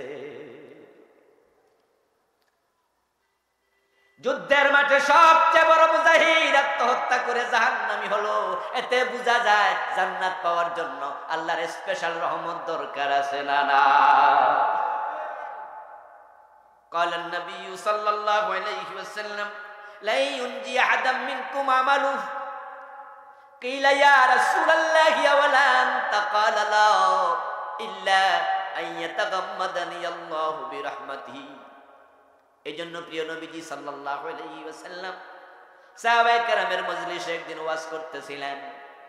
ওয়াজ করতে গিয়ে বিশ্ব নবী বলতেছেন, শোনো, তোমরা যতই আমল করো না কেন তোমাদের আমল তোমাদেরকে নাজাত দেবে না। জান্নাত পাওয়ার জন্য শুধু আমল যথেষ্ট হবে না। যতই আমল করো, আল্লাহ তো এত বড়, এত মহান যে আল্লাহকে খুশি করার মতো আমল করা কোনো মানুষের পক্ষে আদৌ সম্ভব না। আমল কিন্তু করতে হবে। এখন এবার সাহাবাদের মাঝে কোনো একজন বললেন, আওয়ালা আনতা ইয়া রাসূলুল্লাহ, হুজুর আমরা বুঝেছি আমাদের আমল তো অল্প, এই জন্য আমরা আমল দিয়ে নাজাত পাবো না, জান্নাত পাবো না, কিন্তু আপনার তো আমল বেশি। আমরা তো দেখেছি আপনি এমন নামাজও পড়েন যে নামাজে দাঁড়ানোর কারণে আপনার দুই পা ফুলে যায়। তারে মাত কদামাহু, মায়েশা থেকে বর্ণিত হাদিস। প্রিয় নবী ভোর রাতে তাহাজ্জুদে দাঁড়াতেন, এত লম্বা দাঁড়ায়া থাকতেন পানি এসে দুই পা ফুলে যেত। মায়েশা রাদিয়াল্লাহু তাআলা আনহা বলেন, প্রিয় নবীজি রুকুতে যেতেন, এত লম্বা তাসবিহ পড়তেন, আমি মাঝে মাঝে অনুমান করতাম, ভাবতাম প্রিয় নবী সেজদার কথা বুঝি ভুলে গেছে। রাসূলুল্লাহ সাল্লাল্লাহু আলাইহি ওয়াসাল্লাম এত লম্বা সেজদা দিতেন, আমি মাঝে মাঝে ভাবতাম রাসূল সেজদায় বুঝি ইন্তেকাল করে ফেলেছে। এজন্য আমি ওনার পায়ের মাঝে সিমটি কাটতাম, রাসূল পা নাড়া দিলে বুঝতাম না তিনি এখনো ইন্তেকাল করেন নাই। আল্লাহর হাবিবের একটি বিশেষ রোজা ছিল, যে রোজার নাম ছিল সাওমে বেসাল। কি নাম বললাম? ওয়াজ কিছু বাড়ি নিয়েন। সাওমে বেসাল কি নাম?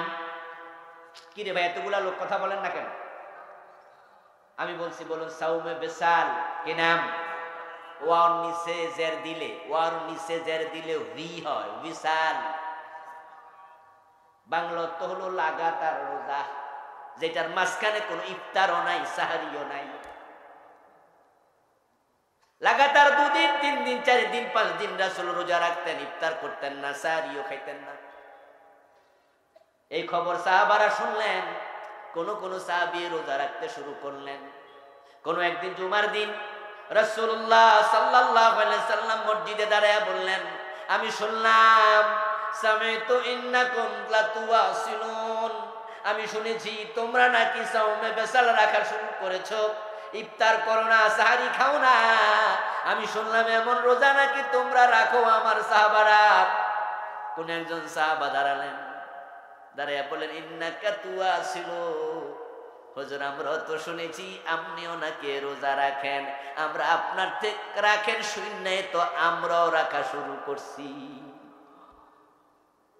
فقال النبي صلى الله عليه وسلم ايكم مثلي ان الله طعمني وسقاني।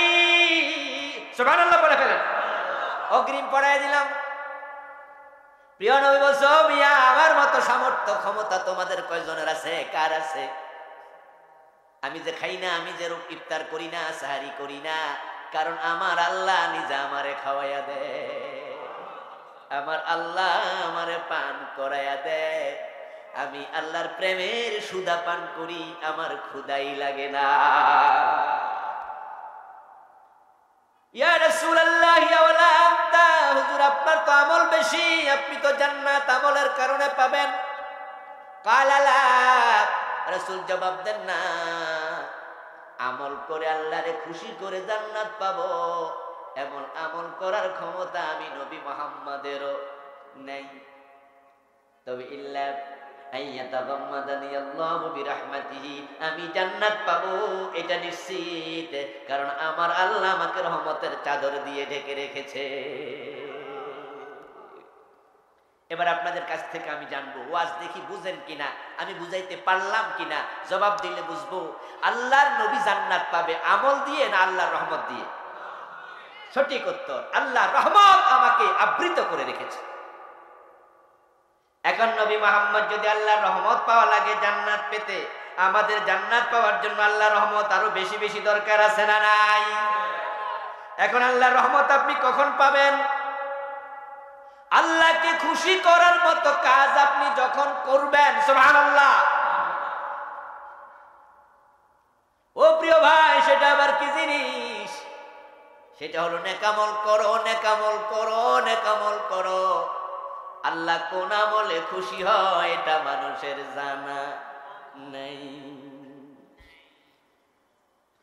একজন পতিতা মহিলা, চরিত্রহীন নারী যাচ্ছে মরুভূমি দিয়ে, সামনে দেখলো একটা মরুদ্যান, যেখানে কিছু গাছপালা আছে, পাশে একটা কূপ অনেক গভীর। তাকায়া দেখে ওই কূপের পাশে একটা কুকুর পিপাসায় কাতর হইয়া জিহ্বা বের করে হাঁপাচ্ছে। ওই মহিলা কুকুরের দিকে তাকায়া দেখলো কুকুরটা পিপাসায় মরে যাবে বুঝি। ওই মহিলাটা চরিত্র ভালো না খারাপ? কথা বলেন, আবার বলেন। ওই মহিলাকে আমি বললাম পতিতা নারী, ইমরাতুন মাসিয়া বাগায়া মিন বানি ইসরাইল। রাসূলুল্লাহ বলে টাকার বিনিময়ে যারা ইজ্জত বেচে ওই মহিলা ছিল ওই নারী। টাকা দিলে যে ইজ্জত দেয় তার মতো হীন মহিলা তো আর হতে পারে না, চরিত্রহীন নারী। ওই মহিলা ভাবলো কুত্তাটা বুঝি পানির পিপাসায় মরে যাবে, তাই সে তার পায়ে ছিল চামড়ার মোজা, চামড়ার মোজা খুললো, গায়ে ছিল ওড়না, ওড়না দিয়া বাঁধলো। তারপরে আবার কোপের মাঝে ওড়নাটা বেঁধে চামড়ার মোজাটা ফেলে দিল। কোপ থেকে কিছু পানি তুলে কুকুরের মুখের মাঝে দিল। রাসূলুল্লাহ বলেন, এতে কুকুরটা পিপাসার যাতনা থেকে বেঁচে গেল। আমার আল্লাহ খুশি হইয়া মহিলার আমল নামায় যত গুনাহ ছিল 1 সেকেন্ডে সব মাফ করে দিল।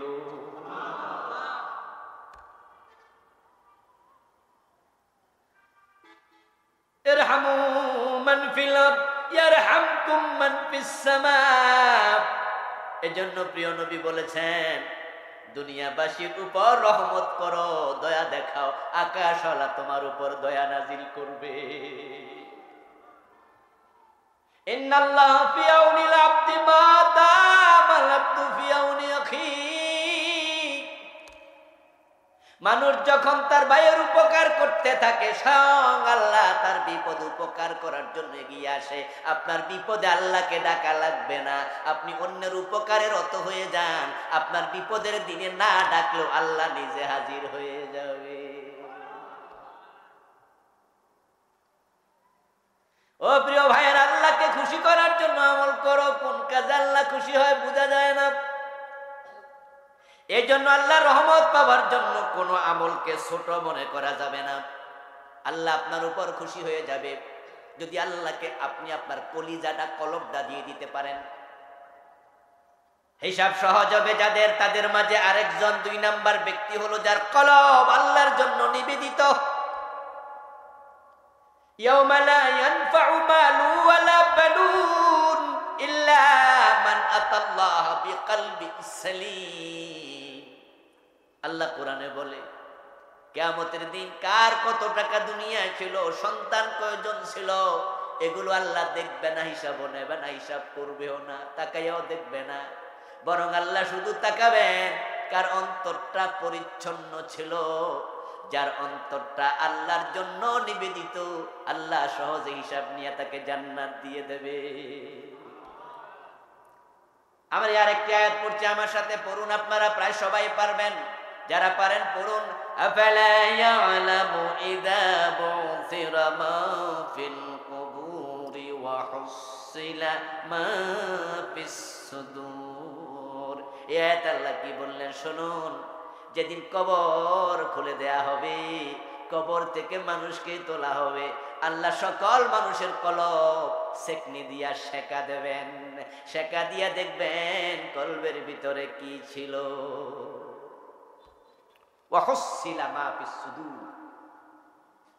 আমাদের মা বোনেরা যখন বাড়িতে পিঠা বানায়, তেলের পিঠা বানানোর সময় ডুবা তেলে তো পিঠা বানায়, ঠিক না? একটু তেল বেশি ছাইড়া দেয়, 1-1.5 কেজি। তারপরে কড়াই জাল দিলে উত্তাতে থাকে, পিঠা ছেড়ে দেয়, কাই লাগবে না। যখন কাই ছেড়ে দেয়, এটা যখন ফুলে ওঠে, পিঠাটা যখন হয়ে যায়, তখন এটা তোলার জন্য যে যন্ত্র ব্যবহার করে সেটার নাম কি? ছাঁকনি। এই ছাঁকনি দিয়া যখন সেকা মারে, তখন পিঠাটা উঠে যায়, তেলটা নিচে পড়ে থাকে। আল্লাহ তাআলা আপনার হিসাব নেয়ার আগে আপনার কলবে একটা ছাঁকনি মারবেন। ওয়া হুসিলা মা ফিস সুদূর। আমি দেখি তার কলবে কি ছিল। যার কলবে ছিল আল্লাহ, কলবে ছিল রাসূল, কলবে ছিল কোরআন, দুনিয়ার মতবাদ মানত না, মানুষের আইন মানত না, আল্লাহ তাআলা কাউকে মানতে রাজি হতো না, ওই লোককে আল্লাহ সহজে জান্নাত দিয়ে দেবে।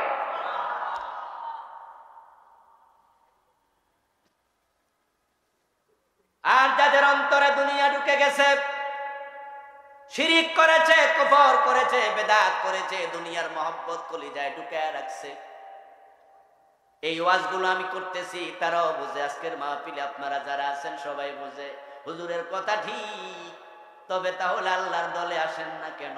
কোরআনের আইনের সাথে আপনি কেন মিছিল করতে যোগ দেন না? কোরআনের আইনে জমিনে লাগবে, সেজন্য আপনি কেন কর্মী হইয়া কাজ করেন না?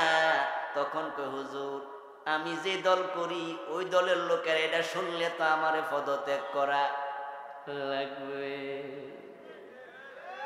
আপনি তো এমন দল করেন যে দলে নারে তাকবীর পাওয়া যায় না, ঠিক না? নারে তাকবীর, আল্লাহু আকবার, এইটা ক্যাডারে আবার। হ্যাঁ, আমরা দলে তো হইব অমুকের সৈনিক, এই সেই। নারে তাকবীর বলা যায় না, আল্লাহু আকবার বলা যায় না, এমন দল করা মুসলমানের জন্য জায়েজ হয় না। সেটাই তো করছো প্রিয় ভাই, সেটাই তো করছো। তোমার কলবে কার মহব্বত? তোমার নেতা না মুহাম্মদুর রাসূলুল্লাহ? আল্লাহ সাকনি দিয়ে দেখবে।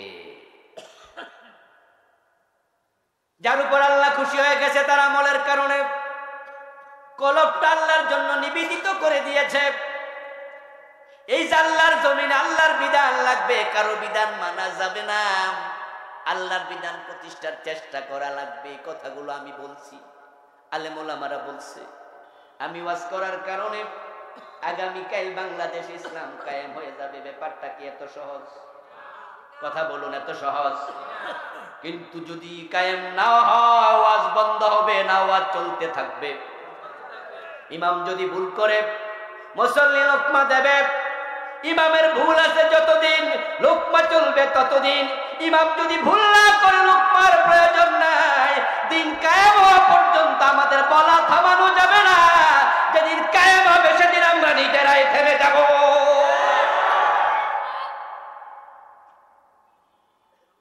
বলতে বলতে মরে যাব। আল্লাহ আমার কলব যখন সাকনি দেবেন, তখন আল্লাহ আমার কলবের মাঝে দেখবেন আমার কলবে আল্লাহর আইন ছাড়া কারো আইনের প্রতি আনুগত্য ছিল না।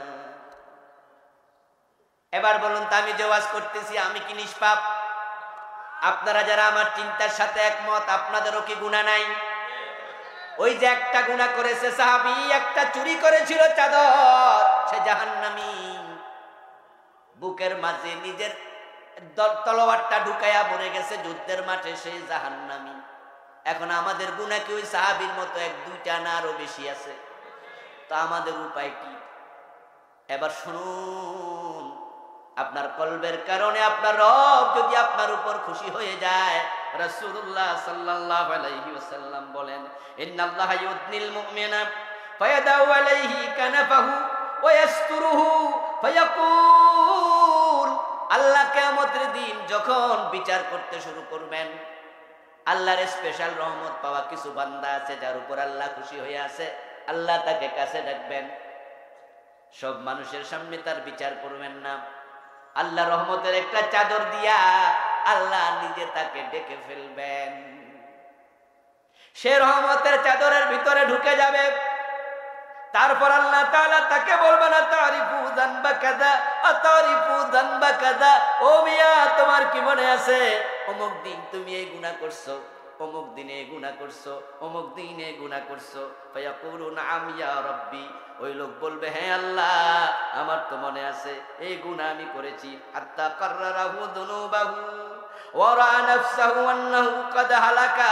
রাসূলুল্লাহ বলেন, সে নিজের গুনাহগুলো স্বীকার করতে থাকবে আর মনে মনে ভাববে, দরা তো খাইয়া গেছি।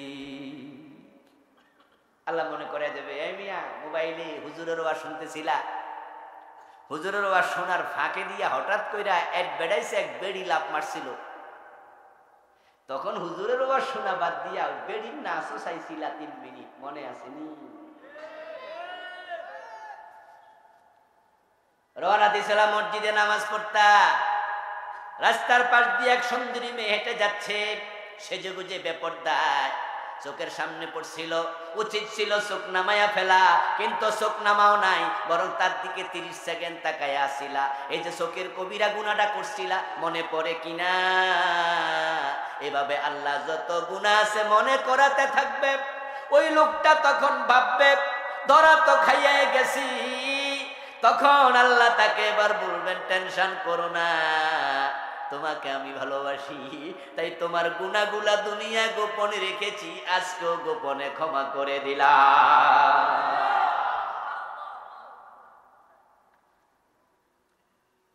আল্লাহর রহমত পাওয়ার জন্য আল্লাহর ইবাদত করো মুসলমান, আল্লাহকে রাজি করো, খুশি করো। ওই যে ফকির রাস্তায় দাঁড়ায় ভিক্ষা খুঁজে, সুযোগ থাকলে তাকে 5টা টাকা দিয়ে দাও, 10টা টাকা দিয়ে দাও। কত মানুষ কত বিপদে পড়ে, ওষুধ কিনতে পারে না। আপনি জানেন আপনার পাশের বাড়ির লোক হাসপাতালে আছে, ওষুধ কেনার টাকা নাই। বিপদে পড়ে হাসপাতালে গেছে, কিন্তু চিকিৎসা শেষে যে হাসপাতাল থেকে রুগী বাড়িতে আনবে, হাসপাতালের বিল দেওয়ার সামর্থ্যটাও নেই। আপনি দৌড়াইয়া যান, তাকে হেল্প করুন, সাহায্য করুন। হাসরের দিন বলিবেন, খোদা হে আদম সন্তান, তুমি মোর সেবা করো নাই, যবে চিন রোগে অজ্ঞান। বলিবে মানুষ, হে প্রভু কর্তার, আমরা কেমনে লইব তোমার পরিচর্যার ভার। বলিবেন, খোদা দেখনি মানুষ কেঁদেছে রোগের ঘরে, তারি শুশ্রূষা করিলে তুমি সেতাই পাইতে মোরে। ছোটকালে এই কবিতাটা আমাদের সিলেবাসে ছিল, প্রাইমারিতে মনে হয় যতটুকু পরে মনে। এখন এগুলো আর নাই, এখন তো ব্যাঙের লাভ, ঠিক না? এখন হাঁসের প্যাক প্যাক শিখায়, কেমনে সাইকেল চালাইতে হবে এগুলো শিখায়। কি যে ঢুকাইতেছে সিলেবাসে আল্লাহ জানে। এই জাতিরে পাকশি বানাইয়া ছেড়ে দেবে। এই সিলেবাস আমরা মেনে নেব না, জাতিকে ধ্বংস হতে দেয়া যাবে না। এজন্য আবার অভিজ্ঞ লোকদেরকে দিয়ে প্রয়োজন নতুন সিলেবাস বানাতে হবে। শিক্ষা কারিকুলামকে ভালো চিন্তাবিদদের হাতে দিতে হবে। পাগল বানায় ফেলতেছে মানুষকে, লজ্জা লাগে। শিক্ষার সাথে ব্যক্তিত্বের সম্পর্ক খুব নিগুড়। যারা শিক্ষিত হবে, শিক্ষক হবে, তাদের পার্সোনালিটি থাকবে সবচেয়ে বেশি। তারা আদব শিখাবে, কিভাবে নিয়ম চলার জীবন স্টাইল, লাইফ স্টাইল শিখাবে। আমরা যখন ছাত্র ছিলাম সাইকেল চালিয়ে যেতাম, স্যার আসছে দেখলে আমরা 20-50 হাত দূর থেকে সাইকেল থেকে নেমে যেতাম, ঠিক কিনা? আদব শিক্ষকরা শিখাবে। শিক্ষকরা পার্সোনালিটি সম্পন্ন। আর এমন কারিকুলাম ঢুকাচ্ছে, শিক্ষকেরাই ব্যাঙের মতো লাভ দেয়, তো পোলাপান কিসের মতো লাগাবে? ছাগলের মতো লাভাবে। আহা, কি হচ্ছে, কি হচ্ছে!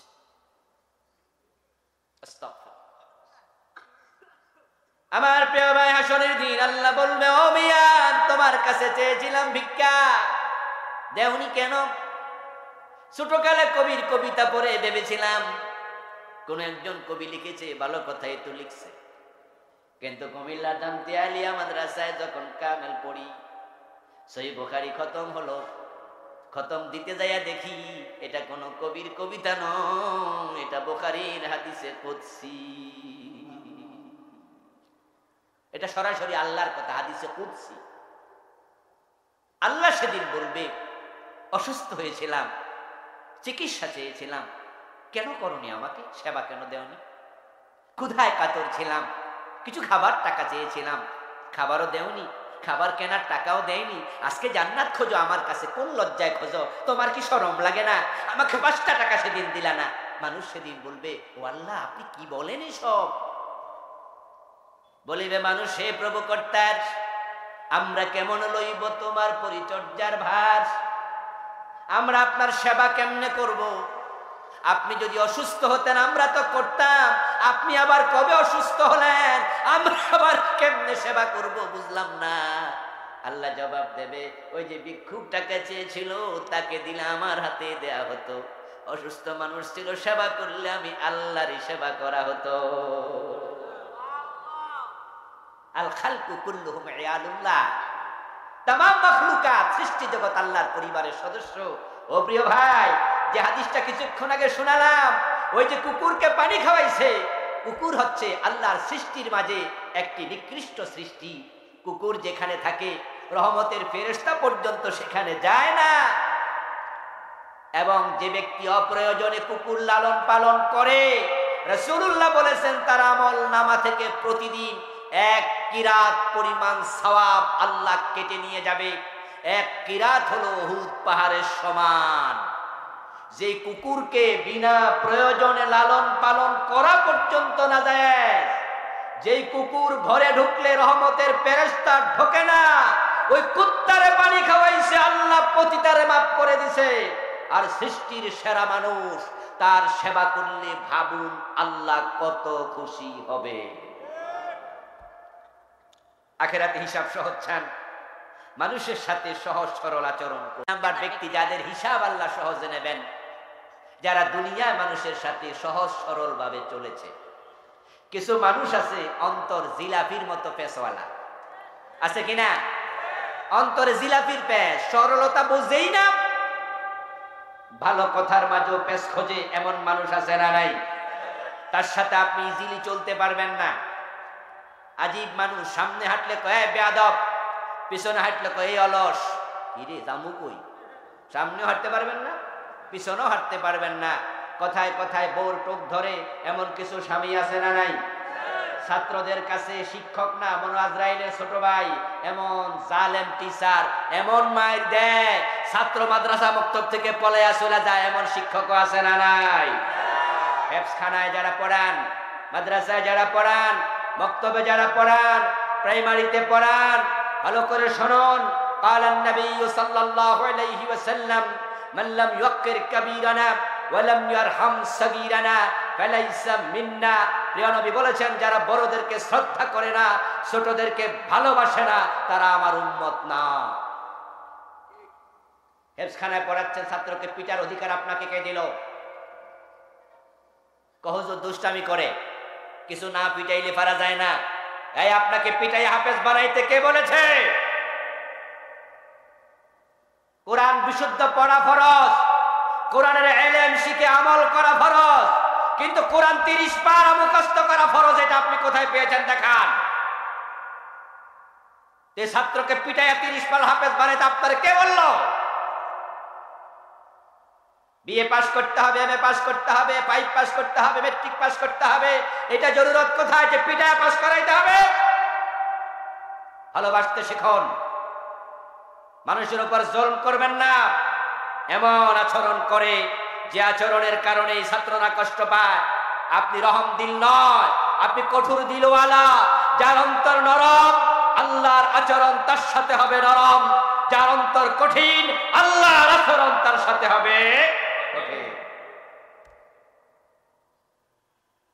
এজন্য কোরআনে আল্লাহ বলছে, ফাবিমা রাহমাতিন মিনাল্লাহি লিনতা লাহুম ওয়ালাউ কুনতা ফাল্লান গালিদাল কলব লামফাদ্দু মিন হাওলিক। ও আমার নবী মুহাম্মদ সাল্লাল্লাহু আলাইহি ওয়াসাল্লাম, আপনার উপর আপনার আল্লাহর রহমতের অভাব নাই, তবে একটি সেরা রহমত হলো আপনার মনটা বড় কোমল। সুবহানাল্লাহ, তেমন চাইল না ভাইরা?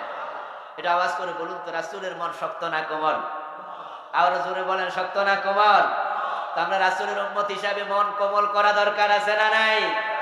এক সাহাবীর সামনে রাসূলুল্লাহ হাসানকে চুমু দিলেন, রাসূলের নাতি হুসাইনকে চুমু দিলেন। ওই সাহাবীর 10টা বাচ্চা ছিল। ওই সাহাবী রাসূলের দিকে তাকায় বলল, ইয়া রাসূলুল্লাহ, আমার তো 10টা বাচ্চা আছে, আমি তো আমার বাচ্চাকে চুমু দেই না কোনোদিন। রাসূলুল্লাহ জবাব দিলেন, আল্লাহ যদি তোমার অন্তর থেকে দয়া মায়া খুলে নিয়ে যায়, আমার করণীয়টা কি? বাবা যখন ঘরে ফিরে এমন কটমট করে, চোখ রাঙ্গাইয়া ঘরে ফিরে, বউ পর্যন্ত পাকঘরে দৌড় মারে, পোলাপান বালিশের নিচে যায় লুকায়, একবারে খাটের তলায় লুকায়, কোনোটা আছে বই উল্টায় ধরে রাখে। ওরে বাবা, আজরাইলের ছোট ভাই আসছে। তুমি রহম দিল বাবা নও, তোমার আগমনে সন্তান খুশি নয়, তোমার চূড়ান্ত প্রস্থানে তারা খুশি হবে। তুমি এমন অফিসার হয়েছ, অধীনস্থকে জ্বালাইয়া পোড়াইয়া টাইট করে ফেলছ। অধীনস্থ যারা আছে সবাই অতিষ্ঠ। হঠাৎ করে 7 দিনে তুমি অসুস্থ, খবর আসলো উনি 7 দিন হাসপাতালে থাকবে। অফিসের সবাই কয়, যাকে 7টা দিন একটু আরামে থাকবে। এমন অফিসার আছে না নাই? আর আপনার যখন এসেছে ট্রান্সফারের চিঠি, আপনি চলে যাবেন চট্টগ্রাম, কুমিল্লা থেকে চট্টগ্রামে, অফিসার যারা আছে অধীনস্থ অফিসে সবাই কয়, তাড়াতাড়ি ফেয়ারওয়েল দিয়ে বিদায় কর, আল্লাহ আমাদের নিরাপদ করুক। এই যদি আপনি হন, যেদিন আপনি মারা যাবেন, মানুষ সেদিনও খুশি হবে। কথা তো তাই ছিল না, কথা ছিল আপনার বিদায়ে মানুষ কাঁদবে। এমন জীবন তুমি করিবে ঘটন, মরণে হাসিবে তুমি, কাঁদিবে ভুবন। আমার প্রিয় ভাইয়েরা, রাসূলুল্লাহ সাল্লাল্লাহু আলাইহি ওয়াসাল্লাম বলেন, উতিয়াল্লাহু বিআবদিন মিন ইবাদিহি, আল্লাহর সামনে আল্লাহর অনেক বান্দা হাজির হবে কিয়ামতের দিন। সব বান্দা পর্যায়ক্রমে, আতাহুল্লাহু মালান ফাকাল লাহু মাযা আমিলতা ফিদ দুনিয়া, আল্লাহ একজন পয়সাওয়ালা ব্যক্তিকে প্রশ্ন করবে, ও মিয়া, আমার সামনে এসেছে, তোমার আমি অনেক মাল দিছি, এ মালের পরিবর্তে তুমি আমারে কি ইবাদত দিছো বলো। তখন ওই লোকটা বলবে, আল্লাহ আমার তুমি অনেক টাকা দিছিলা, আমি তোমার পথে টাকা খরচ করছি। ওয়া কানা মিন খুলুকিল জাওয়াজ, আমার চরিত্রের মাঝে এটাও ছিল, আমি মানুষের জন্য পানা টাকা লইয়া কষাকষি করতাম না, আমি উপেক্ষা করতাম। ফাকুনতু আতায়াসসারু আলাল মুসি ওয়া উনজিরুল মুসিরাব, যারা পয়সাওয়ালা মানুষ, আমি টাকা পানা আছি, ও বেটা দিতে না চাইলে আমি তাকে ইজিলি বলতাম, ভাই আমি না কিছু টাকা পাবো, আমারে দেন। আমি ইজিলি টাকা চাইয়া আদায় করতাম, ওর সাথেও টাকার জন্য রাব বিহেভ করতাম না। আর যারা গরিব মানুষ তাদেরকে কখনো টাকার জন্য চাপাচাপি করতাম না, তাদেরকে আমি ভদ্র ব্যবহার দিয়ে টাকা আদায় করতাম। ও আমার রব, আমি মানুষের সাথে সহজ আচরণ করেছি। এই কথা বলার সাথে সাথে আল্লাহ তাআলা তখন বলবেন, আনা হাক্কু বিদা মিনকা ফাতাজাওয়াজু আন আবদি। ও আমার বান্দা, তোমার পানা লইয়া তুমি যদি তো আমার বান্দাদের সাথে নরম আচরণ করতে পারো, আমি আল্লাহ তো আরো বেশি পারি, আমি তো আরো বেশি রহমদিল। ও ফেরেশতারা, আমার বান্দা যদি আমার বান্দাদের সাথে নরম আচরণ করে, আমি আল্লাহ ঠিক তাই করলাম। আমার বান্দার আমলের ওজন করিও না, তাকে এমনে ছাইরা দাও।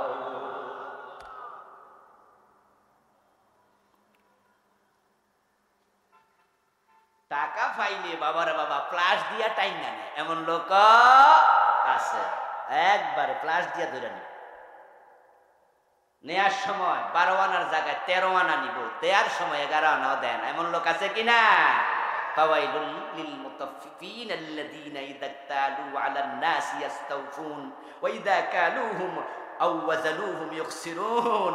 ও প্রিয় ভাই, আরেক ব্যক্তি আছে যে সহজভাবে হিসাবের মুখোমুখি হবে, অতি সহজে জান্নাত পাবে। সে হলো যে ব্যক্তি আল্লাহ তাআলাকে আন্তরিকভাবে ভয় করে। সুবহানাল্লাহ পড়ে। আল্লাহকে ভয় করার মতো ভয় করতে শিখো। ইয়া আইয়ুহাল্লাযীনা আমানুত্তাকুল্লাহা হাক্কা তুকাতিহ। আল্লাহকে যে বেশি ভয় করবে, আল্লাহ তাকে সহজভাবে জান্নাত দেবেন, হিসাব একবারে সহজ করবেন। রাসূলুল্লাহ উদাহরণ দেন এক ব্যক্তির কথা, শোনো, বনি ইসরাইলের এক ব্যক্তি, তার মৃত্যু গণায় আসছে, বুড়া হয়ে গেছে। মানুষ যখন অসুস্থ হয় বুড়া অবস্থায়, তখন কিন্তু আজরাইল মাঝে মাঝে স্বপ্নেও, যারা ইয়াং আছে, দাড়ি টাড়ি পাকে নাই, বয়স 30, 35, 40, হে যদি ক্যান্সার হয়, তারপরে হে কয় মনে আরো কিছুদিন বাঁচতেও, কারণ মনে করে কিনা আমি ফলাবান মানুষ, ক্যান্সার হলে কি হয়েছে, ক্যান্সার হলেও মানুষ 2-4-10 বছর বাঁচে। হে আজরাইল স্বপ্নে কম দেখে, আর যে বেটার বয়স 80, হে সত্যি হইলো আজরাইল দেবে, কয় লক্ষণ বেশি। ও মিয়া, বুড়া ভয় পেয়ে গেছে, মৃত্যুর সময় গনে গেছে, সন্তানদেরকে ডাকলো। রাসূলুল্লাহ সাল্লাল্লাহু আলাইহি ওয়াসাল্লাম বলতেছে, আসরাফা রাজুলুন আলা নাফসিহি। ওই লোকটা ছিল বড় গুনাহগার, নিজের নফসের ব্যাপারে সীমা লঙ্ঘনকারী। সন্তানদেরকে ডেকে বলতেছে, শোন আমার বাচ্চারা, আমি মরলে আমারে কবর দিস না। অথচ লোকটা ছিল মুসলমান। কি ছিল? কথা বলেন। কিন্তু আমারে কবর কি করতাম?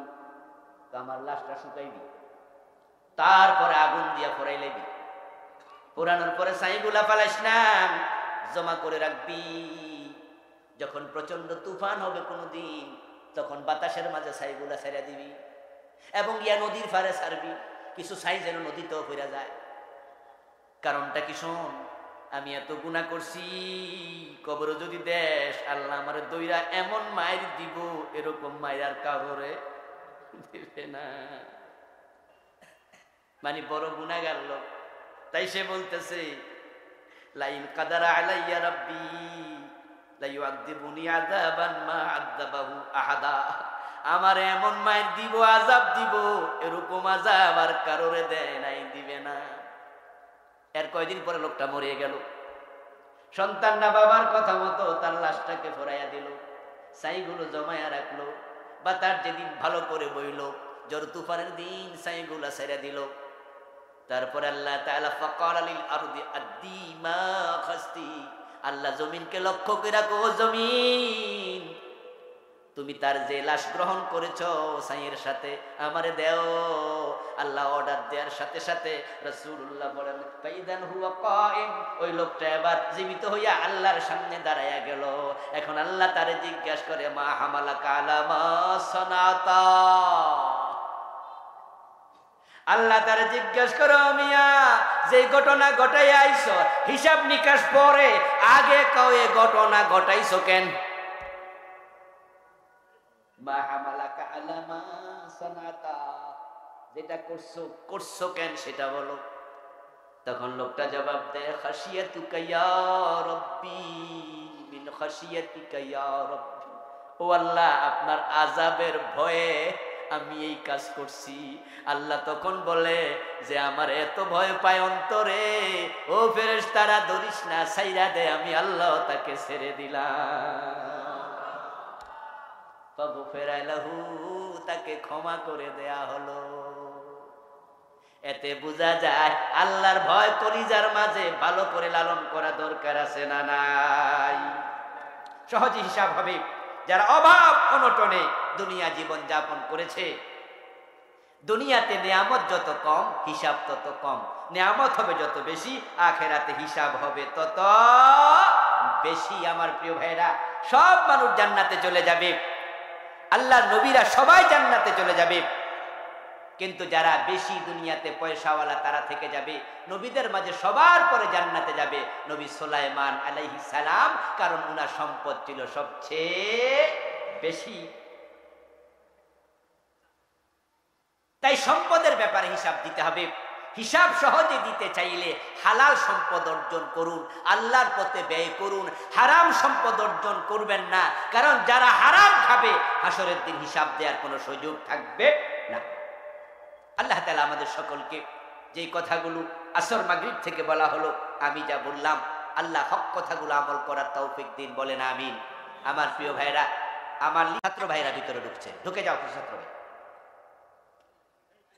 সেলুনে কাজ করে কিছু লোক ক্লিন শেভ করতে আসে, তাদেরকে তিনি ক্লিন শেভ করে দেন। যদি কেউ ক্লিন শেভ করতে চায় তাদেরকে দাড়ি রাখতে বলি, অনেকে দাড়ি রেখেছেন, তারাও মানে। তবে সেলুনে কেউ দাড়ি সাইজ করতে চাইলে, দাড়ি এক মুষ্টির বেশি ছোট করতে চাইলে ছোট করে দেয়। আমি কিছু আর্থিক ঋণে আছি, তাই এই কাজ করতেছি, কারণ আমি অন্য কোনো কাজ জানি না। প্রশ্ন হচ্ছে এই পেশা হালাল হবে কিনা? আসলে দাড়ি কাটা যেমন নিষেধ, কামাইয়ে ফেলা, অন্যের দামি দাড়ি কামানোর কাজ করাটাও নিষেধ। ওয়ালা তাআওয়ানু আলাল ইসমি ওয়াল উদওয়ান, আল্লাহ কোরআন মাজিদে বলছে গুনার কাজ নিজে করো না, গুনার কাজে কোনো সহযোগিতাও করো না। এজন্য আমি সৌদি আরবে এমন কিছু হাল্লাকা সেলুন দেখেছি যেখানে আরবিতে লেখা আছে এই সেলুনে দাড়ি কামানো হয় না। আমি খুব আপ্লুত হয়েছি, খুশি হয়েছি যে সেলুনের যিনি কর্মচারী দাড়ি না কামাইলে তিনি ভাবেন নাই তার রিজিকে ভাটা পড়বে, বরং তিনি ভেবেছেন আল্লাহর কাছে জবাব দেওয়ার চেয়ে দুনিয়ার রিজিক কম হলেও কোনো অসুবিধা নাই।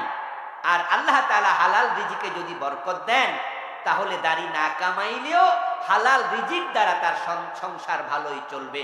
তাই আমিও এই পরামর্শ দিতে চাই যে দাড়ি আপনি কামাবেন না, বরং আপনিও চাইলে আপনার সেলুনে লিখে রাখুন এই সেলুনে দাড়ি কামানো হয় না। আল্লাহ বুঝদান করুক, আমিন।